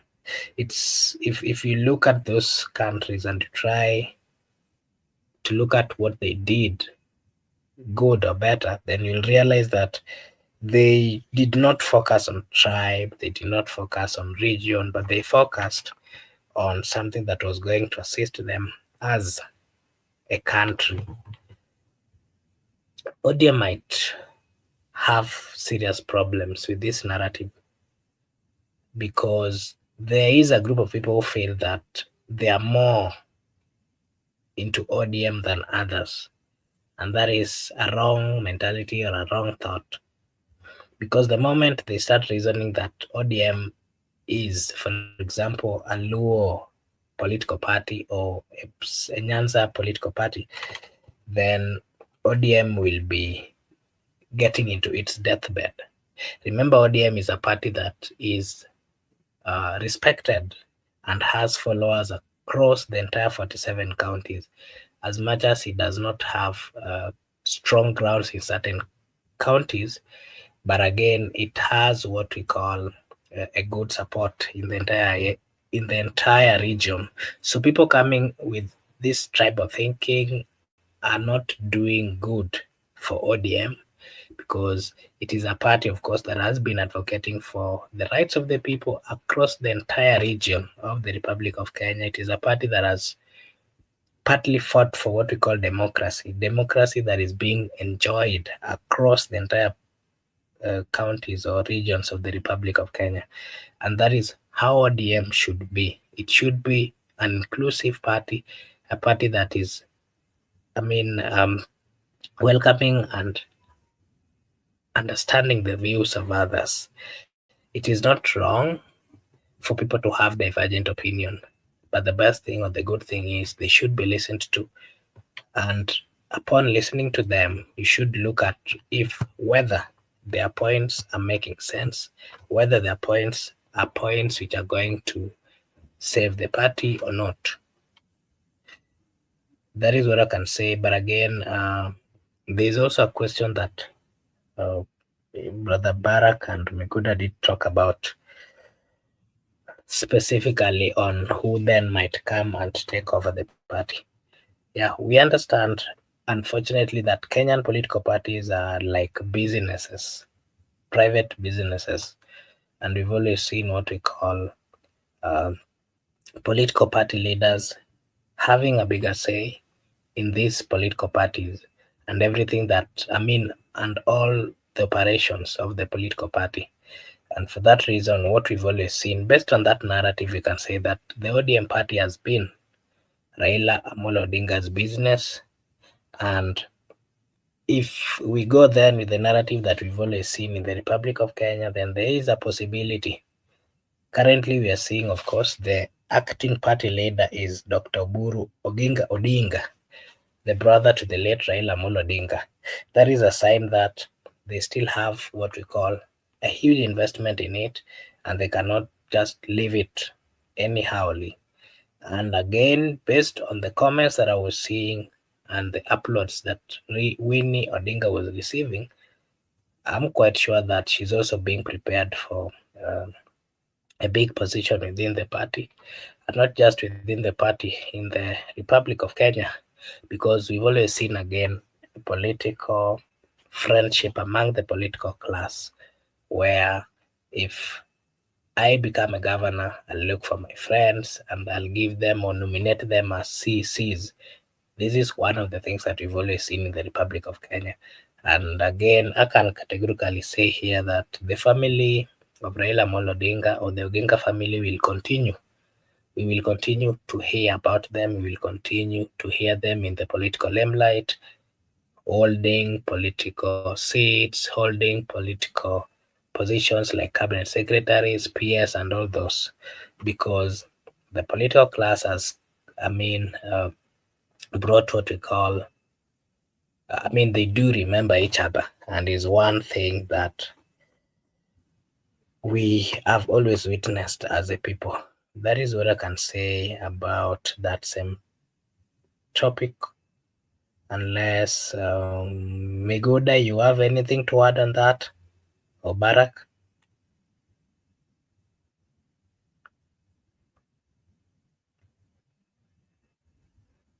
Miguda?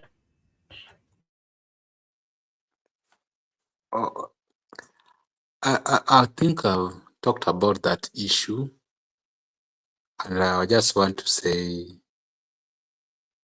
things will just unfold by themselves. Like we said, after giving the king the befitting send-off, people should not be worried. Those things are expected. That's politics. At the end of the day, the people will get a leader at the right time. You can't fix things instantly, that we have buried him today, then the leader must come tomorrow. Who is the leader? Those questions are here and they're there, but I think it will take a little bit of time, and we need to be patient. And at least sometimes it's also good to take a break and allow also other people to play. Try to hold in brief, or they're just a passing wave. So after they have passed, then the rightful leader will just emerge, who will be reflecting the community values, ideals, not only the community, but to an extension of the Kenyan national values and principle of governance, because those are the roots that made Raila to be towering person. And not that everybody must be Raila. I want us to also get rid of that one, because we are different, all of us. I am Migoda. The way I view things is not the way Barack view things. The way Mark view things, the way I do my things. That's the sweetest part of making it different, complicated. It's complicated. We are complicated. We are different. That's why it's very interesting. But if we are, all of us can be Raila, then there's no country here. So I just want to say, from my view, currently, we are going to take a break, and we just work with what is there. And from there, I think along the way, things will just work out very good. And definitely, what I'm certain sure, I know a better leader will emerge with a different style and a better ideals that will automatically reflect the anticipation of the people.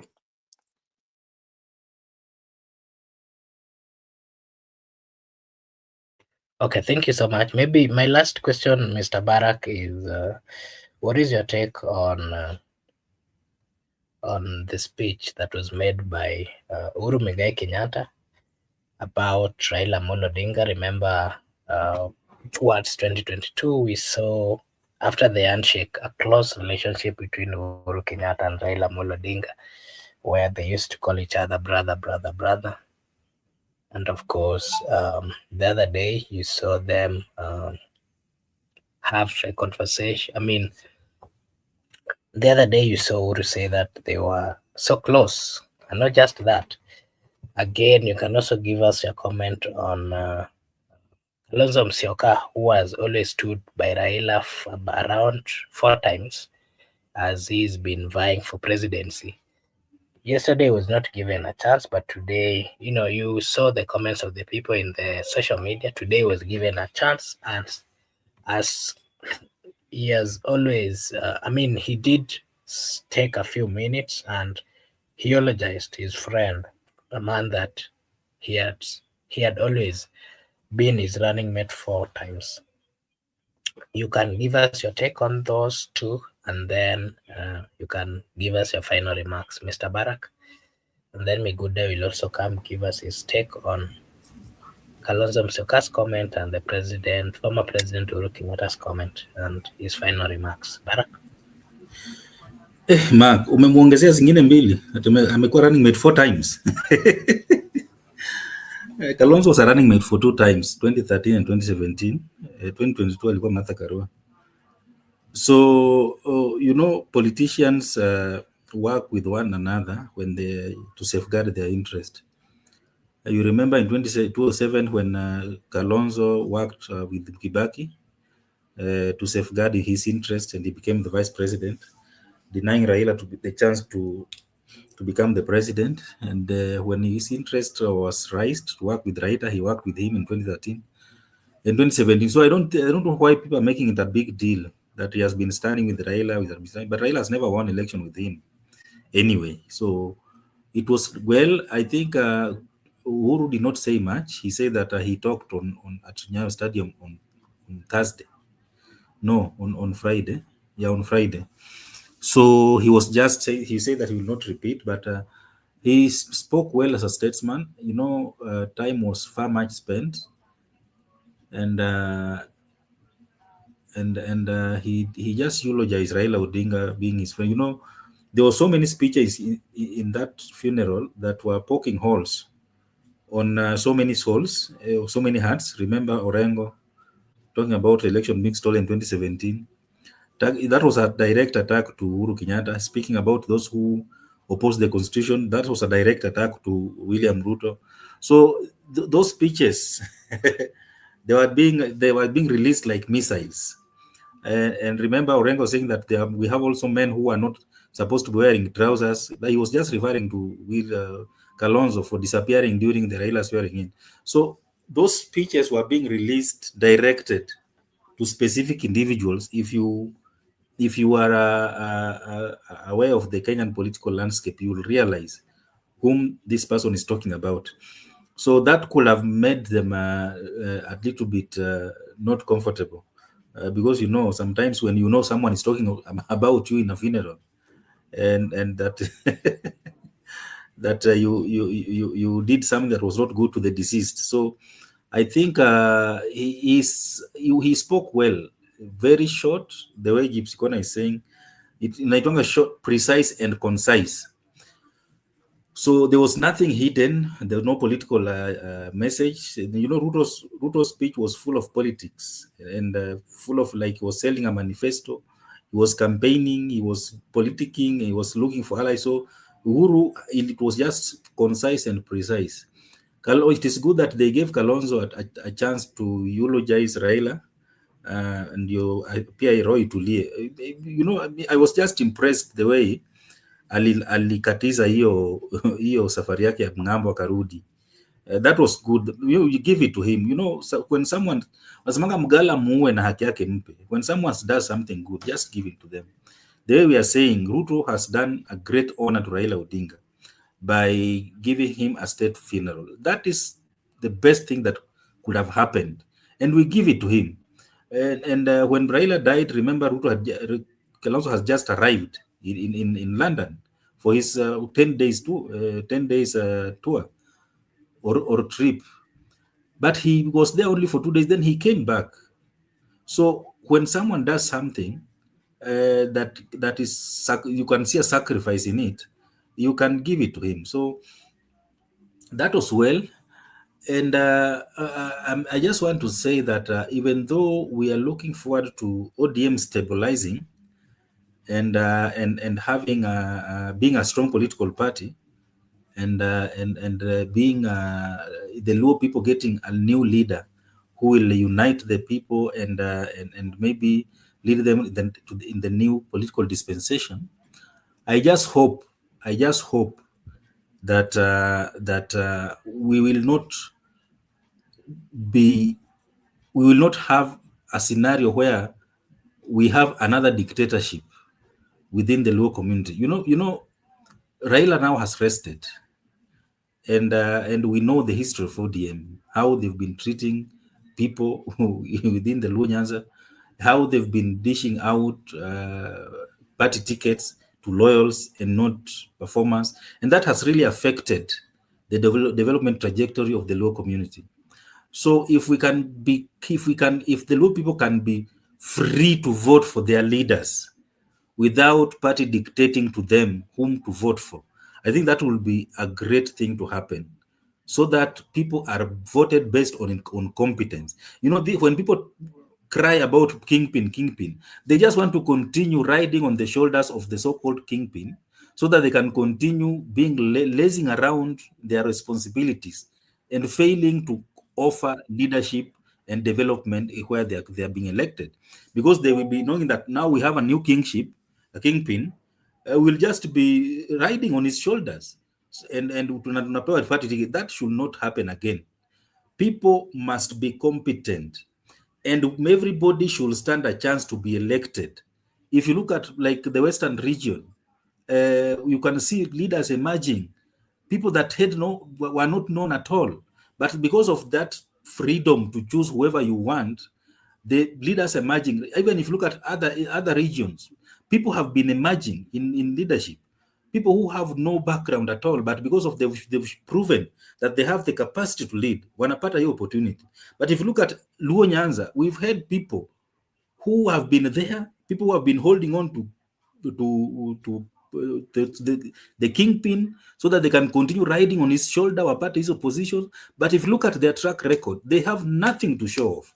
So if that can change, so that even if we have a strong political party, even if we have a leader who is uniting the people, but the voters are free to vote in whoever they wish, that will be a great development, even in terms of democracy.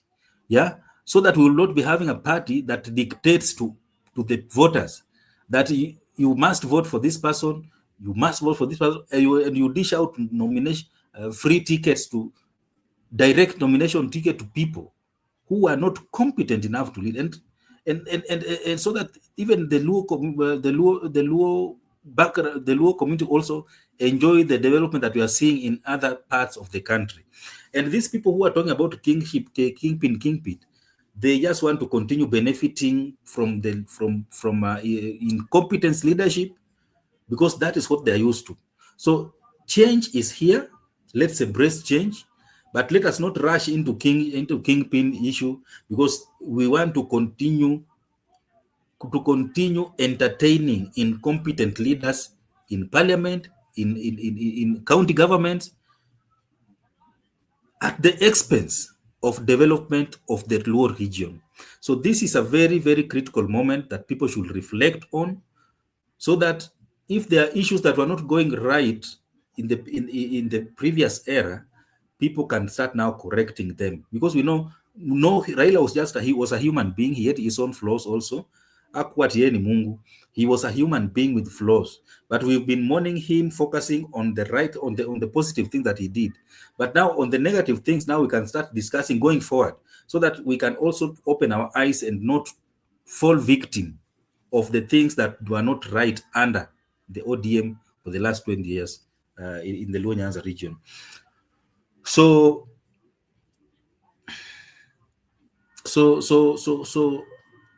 that is where I will end today. I know these are discussions that we'll continue having as we continue with the discussion, charting the way forward. And this, many of us that Junet Mohammed is going to gather so that he can become their chairperson, these orphans will also have their own political party, maybe ODM political orphans union, because there are many people who have been riding on the shoulders of Raila Odinga, and they have been elected, and they are not doing anything in their constituencies. So those people, the writing is on the wall. Their days are numbered. My final comments. Today, after resting Mzee, and I went out for a date with Gypsy Corner, and I'm so happy for what happened. And at least today we are going to bed smiling after so many days. Winning at Anfield is not for anybody. Yeah, remember hata wale watu wakana kelele kule London walienda kule Anfield, they saw fire. So beating Liverpool at Anfield is not a walk in the park, and that is what has given me great joy this evening. And I feel so relieved, and and I feel so relieved, especially the pressure was very, very huge on Amorim to win at least 2 games. Tangu akuje bwana, 35 matches, jamaa anashinda moja anagongwa 4, anashinda moja anagongwa 5. So at least now for the first time ameshinda back to back, which is good. Now we are looking forward at least the big teams, Man City, Chelsea, Arsenal, Liverpool. Tumepoteza 2, tumepata 2. So going forward, I hope they are going to capitalize on that momentum as we face the other teams that are very tricky. Next match I think is Brighton, very tricky. But if they capitalize on that and they start winning, the difference between number 9 Manchester United and number 1 Arsenal is 6 points, and those are 2 matches. So na games imechezwa ngapi sasa hivi? Is it 8 or 7? So you can see we are not badly off the way we expected. Liverpool, I need you you invested a lot of millions of sterling pounds, but these players, hey, afadhali Zesco, Isak, I don't know, these guys over 100 million, but up to now, anyway, time will tell. 8 games and 13 points. Very bad, but not badly off. 8 games, number 1 is 16 points. Si mbaya sana. But Liverpool, 4 games in a row, I feel for you. We've been there before. It's not a good feeling, especially when expectation is very high on you and you are needed to win after spending all those millions on players. So thank you so much, guys. It was so nice being with you tonight. All our viewers in the comment section. Gypsy Corner, pole sana. Tukikuja Old Trafford tutawasalimia tena. And in the meanwhile, mbaki salama and let's continue with that spirit. See you next time. Bye bye. Nimewacha. I've stopped Gypsy Corner. Bye. Okay. Thank you so much, Barak, for finding time to be with us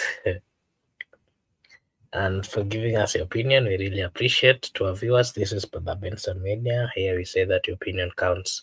Mr. Miguda, maybe you can also give us your take on the comments of Uhuru Muigai Kenyatta and the comments of Kalonzo Musyoka, who has always been, as it was being mentioned in social media, stood with Raila Odinga. Kalonzo Musyoka remarks were good for a buddy. They have been buddies, and that's the best Kalonzo could have done to bro. And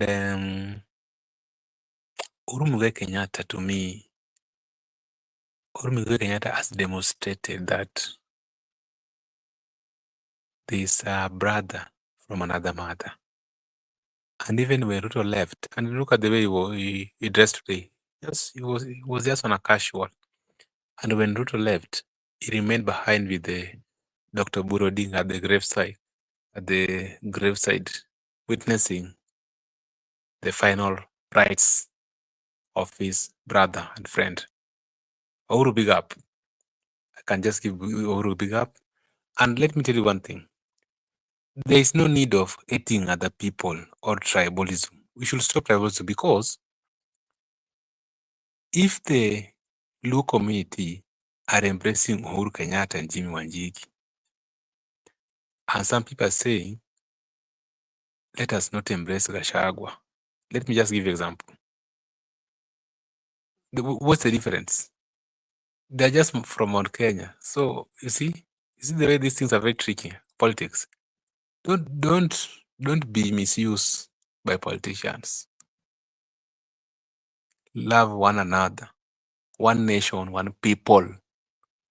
These shenanigans of tribalism or hating other people because where they're coming from or because their position. Those are the things that we are going to fight going forward as a Kenyan people. There's not going to be any room for tribe here. And that's why Gen Zs were very clear, tribeless. It doesn't help you because remember, look at what happened. So let us be one people, one nation, and that's what has demonstrated that leave alone those things like tribalism or politics. Just embrace other people. And also the people who are shouting against other people should stop those things. Bye-bye. We understand, we know there's politics and there's tribalism. So if it's politics, let's do politics. But if you want to tribal, keep it at your doorstep. Don't bring it to the nation. The nation, we are late. We need to be one people, one nation. We embrace people and we love one another. Makubal, I think that is all I can say. And let me just say my final remarks. You know, I lost Baba. I was in grief. And it could be hard for me also to lose in the Premier League. So I just want to thank Mbuemo and Harry Maguire for at least assisting me to carry some burden. And I like the fact that you understand, Gibbs Corner is a Liverpool fan, we are a Manchester fan, but we are still engaging here. That is how it should be. That's what I believe. That's what I'm preaching. That irrespective of our diversity in which circumstances, but we should not lose our friendship, our networking, our contact, and our goal as a nation. We can differ, but after difference, we come together and focus what we should be doing. And that was a very good start for me. Understand me, I'm also passing through hell in the Premier League. I've not been doing good, but I just want to say that we are here to see how things will unfold. And also, I would like to appreciate our viewers. We really appreciate you, our viewers. And I saw our good friend Laban Misiani came. Laban Misiani has been mourning, and Laban Misiani has not been feeling well. No, he was really attacked. I understand the situation because even in the community, the 45 years and above are really mourning. Some people right now I can speak to you. Some people died. Some people are currently sick. Some people are still mourning. And even you can see people shedding tears, men, not women, men shedding tears. So it was really heartbreak. And I feel for you, Laban Misiani. Pole kwetu sisi na wewe. I think as time goes by, we'll get up. And I saw Judith Karita. Thank you for coming to the show. Our Gen Z general. We are going to fight. Sometimes we'll fight in the future. I also saw Gypsy Corner. So Gypsy Corner, thank you Gypsy Corner for coming to the show, and also thank you for the support for the channel. I saw Shaima Hussein. Thank you for coming to the show. I was able to, those are the people I'm able to see from my screen. And then Marco Bura, thank you for hosting us together with Brother Benson Media, and also Barack for coming to the show. And just what someone has said, Raila Odinga Jr., the wife Raila Odinga Jr., she's a Kikuyu, and that is the prince. That is a son to a king. And when someone marries a Kikuyu here, you will start saying that, oh, a Kikuyu wife. So the one for Junior cannot be seen, but for mine can be seen. Those are the things we are saying, shenanigans, supposi. There's no tribalism. There's no tribalism in marriage. Marriage is a union between two adults who have consented to live together freely in exception of the other person. If we have agreed to live with you together without any other person consent, and we are adult, none of your businesses. Let it be private. Let us focus on bigger issues. That's why I'm saying, hii mambo ya ukabila, we must finish it. Let us avoid these things. It is not making sense anyway. Let's just live as one people, one nation, with one accord, one indivisible Kenya. Makobura, see you next time. Thank you, everybody. Thank you so much for your take. Allow me to appreciate everyone who joined us this evening. And once again, this is Blabber Benson Media. And here we say that your opinion counts. I want to take this opportunity to say a big thank you to Goodia, Shaima Hussein, thank you so much. Laban Misiani, thank you so much. Douglas Kibogong, Santa Sana. Judith, thank you so much. And everyone who joined us this evening, we really, really appreciate. And we say a big thank you for finding time to join us this evening. Allow me to also say thank you to Eric Osewe, Kennedy Sankara, Semekia Wakiaga, and everyone who joined us. Thank you so much. I want to take this opportunity to now wish you all a blessed night, a blessed morning, a blessed afternoon, a blessed evening from wherever you're watching us from. Thank you so much, and may God bless you. See you again tomorrow.